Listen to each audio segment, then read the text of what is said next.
Baiklah, halo semuanya. Pada chapter kali ini berjudul Murka Cahaya part ketiga. Sebelumnya, Mimin mohon maaf karena tidak update dalam beberapa minggu, dikarenakan ini laptopnya mengalami kendala yaitu LCD-nya. Baiklah, melanjutkan cerita. Sebelum uji coba di atas kapal terapung, Leo berbincang dengan Neo bahwa Neo harus menusuk Urek Mazino menggunakan permata ini. Karena yang diinginkan Lady Mako hanyalah kekuatan dari Urek Mazino. Kemampuan dari permata ini dapat menghilangkan kekuatannya jika Neo berhasil membawa kekuatan Urek pada Lady Mako, maka Lady Mako akan mengabulkan keinginan kita. Beralih di bawah istana, setelah Neo menusuk Urek, Neo dan Cenkyum berlari keluar, namun Cenkyum sedikit menyesal. Seharusnya dia membunuh Urek juga. Akan tetapi Neo tidak setuju, karena yang diinginkan Lady Mako bukanlah kematian Urek, melainkan kekuatannya yang sekarang, yang berada di dalam permata ini.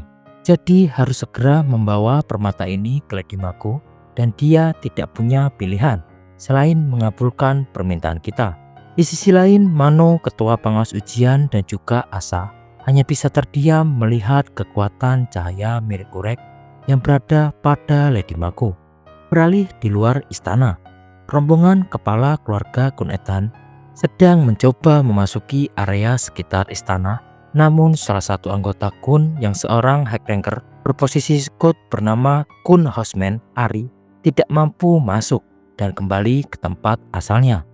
Bahkan anggota keluarga Kun satunya yang seorang high ranker berposisi leg bearer bernama Kun Tesiorie juga tidak mampu mendeteksi apapun dengan legosnya dan menduga apakah ini sebuah sihir.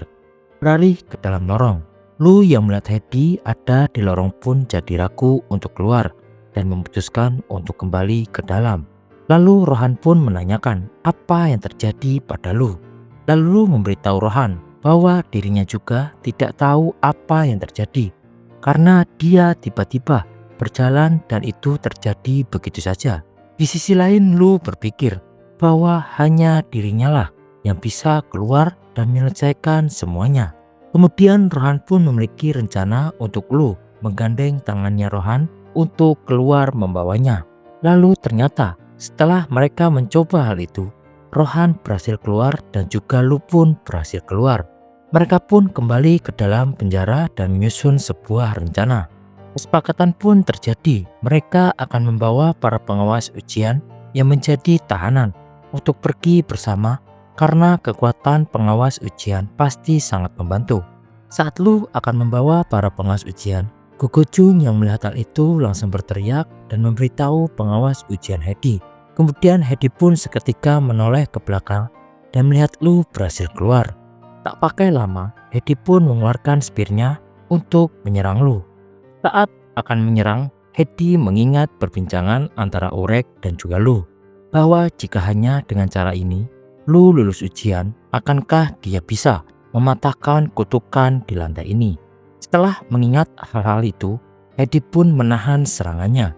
Kemudian Lu yang sedang berlari menuju ke arah para pengawas ujian, yaitu Gisle dan juga Verdi, berhasil menarik mereka keluar.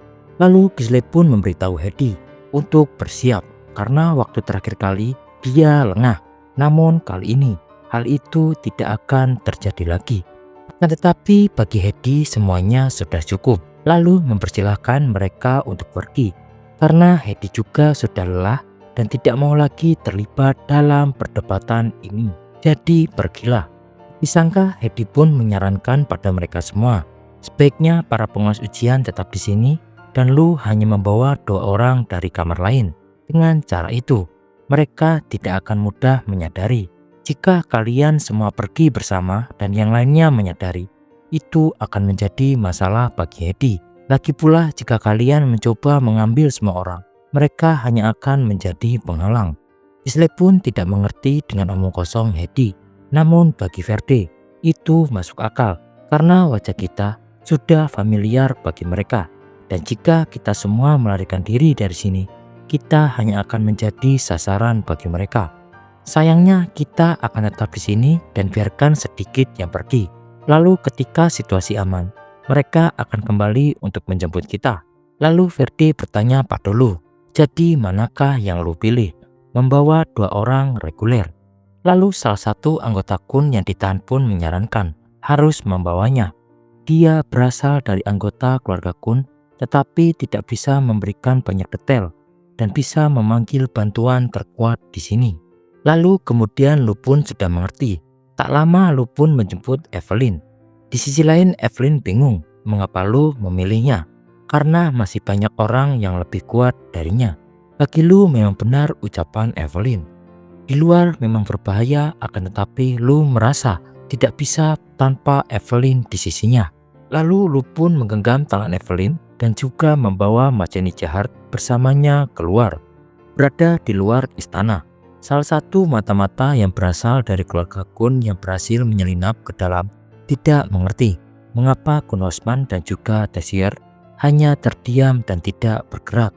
Mungkin mereka semua tidak bisa melihat ke dalam.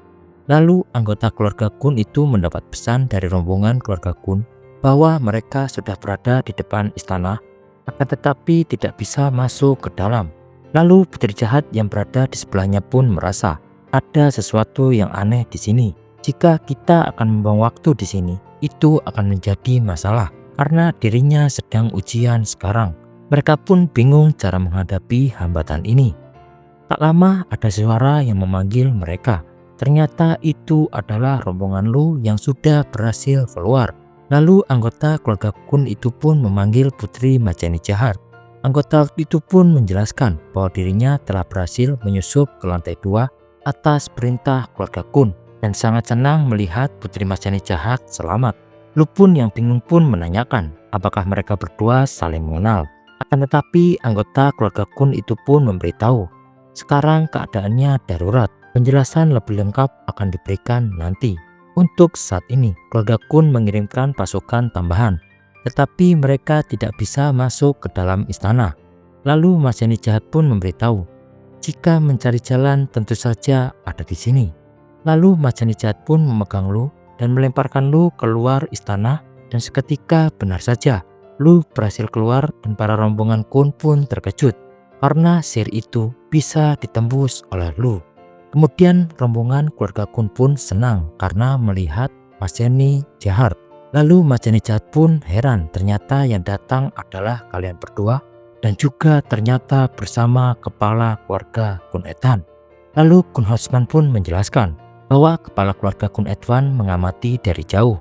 Jika kepala keluarga Kun Ethan sembrono memperkenalkan dirinya, itu akan menyebabkan kekacauan di seluruh menara. Lalu Majeni Jahat pun heran mengapa hingga kepala keluarga Kun turun tangan langsung. Hosman pun menjelaskan, bukankah itu menunjukkan dia peduli padamu, Nona Majeni Jahat. Kemudian Nona Majeni Jahat pun memberitahu mereka berdua, apakah kalian menyadari betapa kecewanya kami? Apakah aku salah karena membiarkan mereka melihatku seperti ini? Lalu Kun Tessier pun mengerti bahwa kami akan menjaga masalah ini tetap rahasia dan memastikan tidak ada yang diungkapkan kepada publik. Lalu Majeni Jahat pun memberitahu bahwa sesuatu yang seharusnya tidak berada di dalam menara ini telah memasuki istana. Sesuatu yang seharusnya tidak ada di sini. Aku tidak tahu identitasnya. Kita harus mengambilnya meskipun kita harus mengganggu ujian para reguler tersebut. Jadi kita harus menangkapnya. Berpindah ke dalam istana, Neo dan juga Cheng Kyum telah tiba di altar. Lalu Neo pun meminta permata itu kepada Cheng Kyum karena dirinya juga adalah seorang petapa. Lalu Cheng Kyum pun memberikan permata itu, namun tiba-tiba rombongan Putri Majeni Jahat tiba untuk menghalangi jalan mereka. Neo pun menghiraukan mereka dan berlari menuju ke arah altar. Lama Kun Hosman pun memerintahkan untuk mencegah Neo. Akan tetapi Asa dengan sigap akan menghalangi rombongan keluarga Kun. Kemudian Kun Hosman pun menyerang, namun serangannya dapat dihentikan oleh Asa. Hal itu membuat Kun Hosman terkejut karena serangannya dapat dihentikan. Lalu Putri Majeni Jahat pun memberitahu untuk berhati-hati karena yang dihadapi adalah penguasa lantai 2. Tapi Kun Hosman tidak peduli apakah dia penguasa lantai atau apapun. Bunuh mereka semua. Pindah ke tempat Urek Mazino. Dia yang sedang terdiam sejenak mengingat apa yang barusan terjadi, bahwa setelah Neo menusuknya, Neo memberitahu Urek untuk tunggu sebentar di sini sampai keinginannya terpenuhi. Sampai saat itu, mohon biarkan Lady Mako tetap hidup. Di sisi lain, Urek sudah memaafkan Neo karena menyentuhnya dengan lembut. Akan tetapi Urek merasa dirinya bukanlah tipe orang yang sabar. Ditutup pada chapter kali ini. Kepala keluarga Kunetan yang sedang mengamati akhirnya berdiri dan mengambil spearnya yang ada di belakangnya. Akhirnya spear itu pun dilemparkan ke arah istana. Hal itu membuat pertarungan di dalam istana seketika terhenti akan dahsyatnya serangan spear milik kepala keluarga Kunetan yang mengarah langsung ke dalam istana. Tak lama kepala keluarga Kunetan pun datang di hadapan Asa di dalam istana dan berkata pada Asa, "Minggirlah cacing sebelum aku menginjakmu." Baiklah, sekian pembahasan untuk chapter kali ini. Terima kasih dan sampai bertemu di next video. Bye bye.